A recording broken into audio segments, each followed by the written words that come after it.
E aí pessoal, tudo bem com vocês? Aqui quem tá falando é o Antônio, aqui do canal AF Arts, e espero que todos estejam bem. Então, no vídeo de hoje, nós vamos comentar sobre nos desafiarmos no desenho. Então, vamos lá!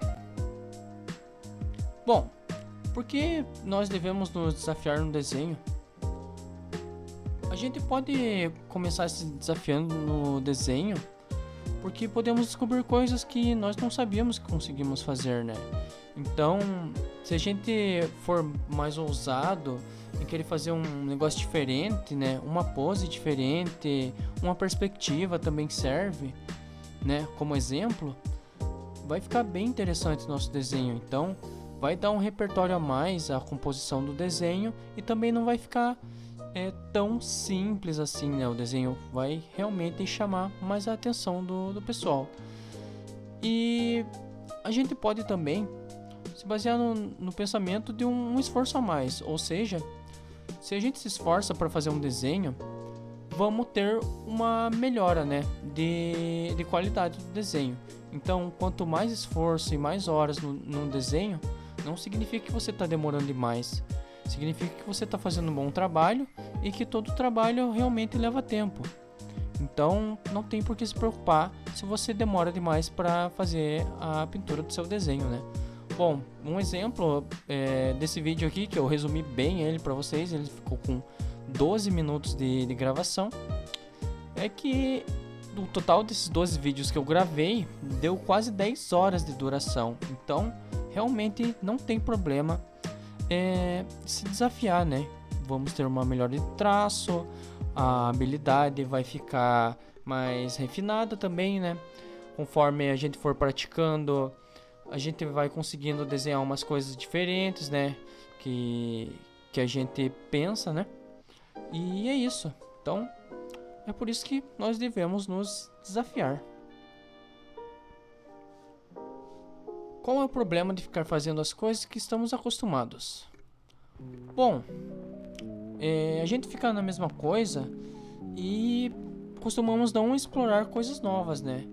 Então, se a gente ficar ali só desenhando, igual do exemplo do último vídeo, se a gente ficar ali só desenhando o Goku de perfil ou o Vegeta de perfil, a gente vai querer fazer uma composição e nós não vamos conseguir, né? Então, se a gente ficar desenhando só de uma maneira, sem variar pose, sem variar visão, perspectiva, a gente não vai sair do lugar.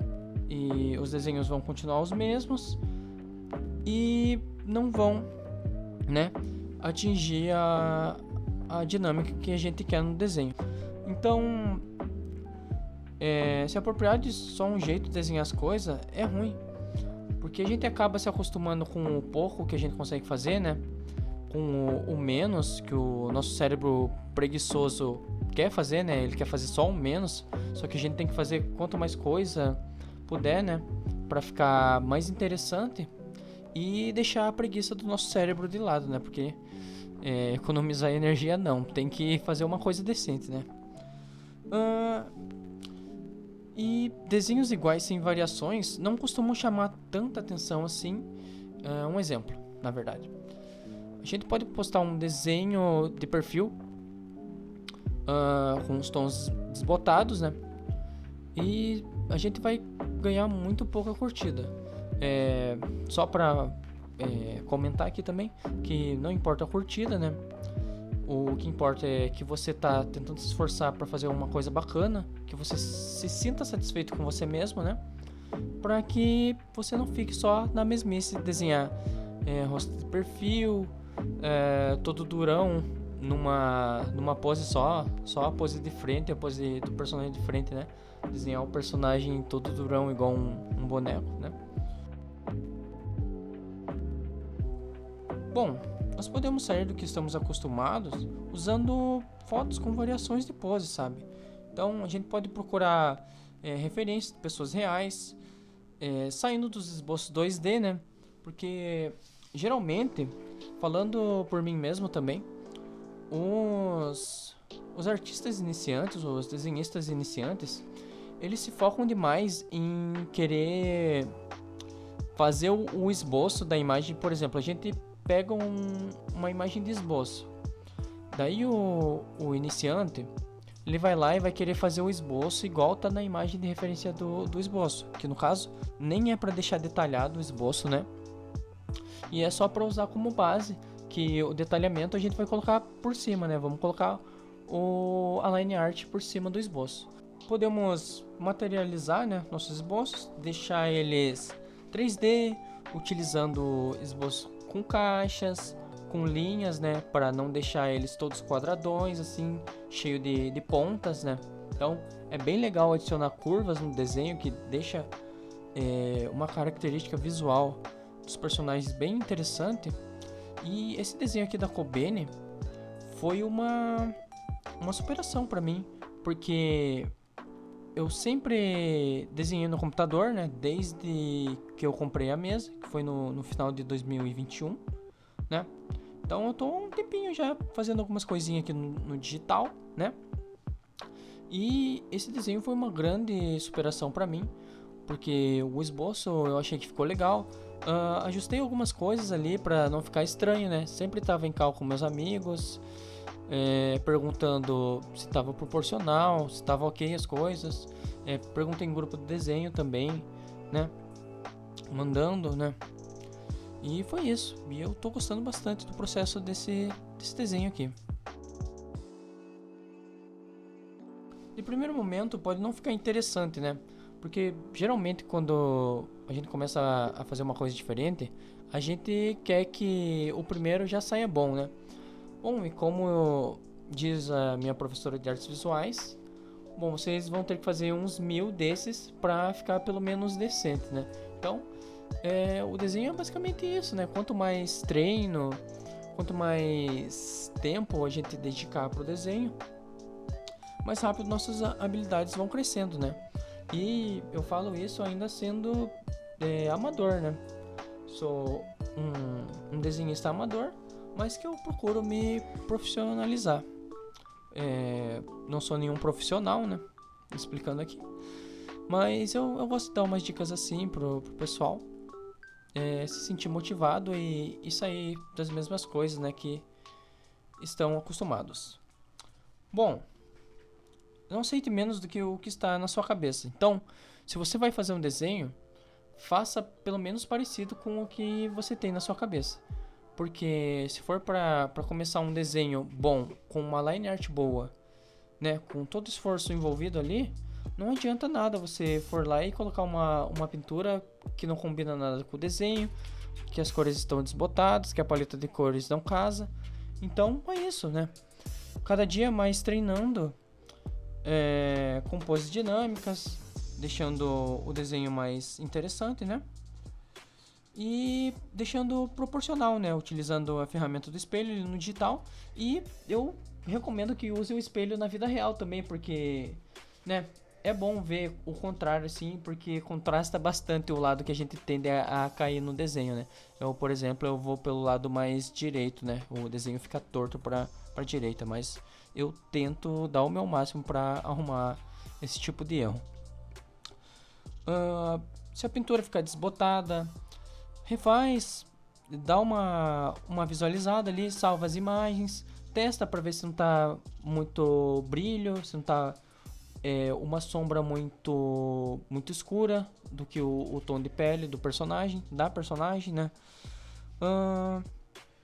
E testa tipo de pintura diferente que se adequa ao que você quer passar, né? Então, por exemplo, nesse desenho que eu fiz aqui, a line art da Kobeni que eu fiz ficou fina, ficou ok, mas depois que eu fui passar uma pintura, eu testei umas 3 pinturas nela.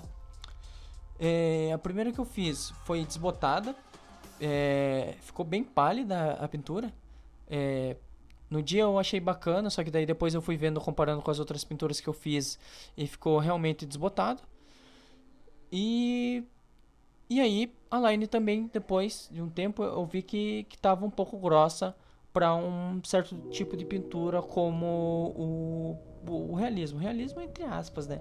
Que utiliza o realismo mais simplificado, eu podia falar assim, né? E aí você vai testando ali os tipos de pintura conforme a sua line, né?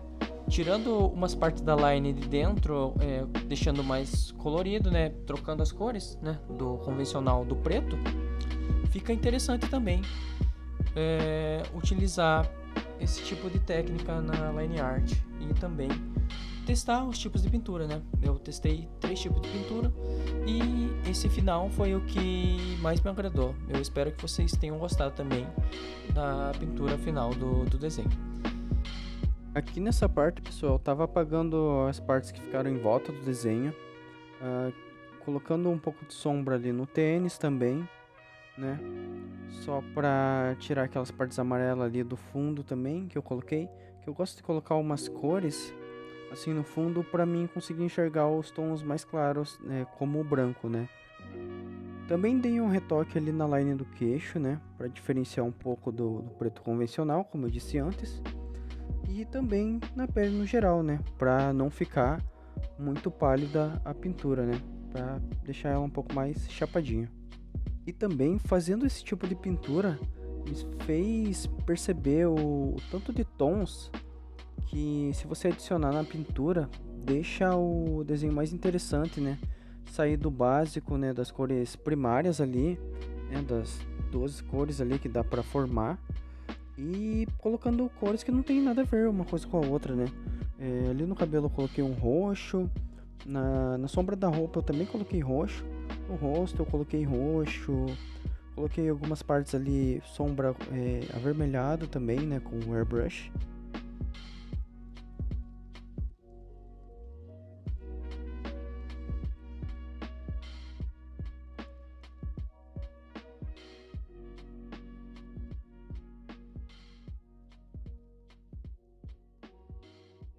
O fundo, eu não tinha pensado em nada pro fundo direito.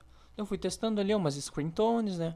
Colocando ali uma coisa mais interessante, variando a opacidade também. E foi isso, né? Até achar um jogo de cores ali que ficou legal pro fundo. Coloquei umas manchas de sangue ali nas laterais também. No processo final, acabei usando o PixArt para deixar a imagem mais nítida e utilizei um filtro e ficou desse jeito aqui. Bom, pessoal, o vídeo foi esse. Eu espero que vocês tenham gostado e logo logo trarei mais conteúdos desse tipo. Deixa o like, compartilha o vídeo e se inscreve no canal. Até a próxima!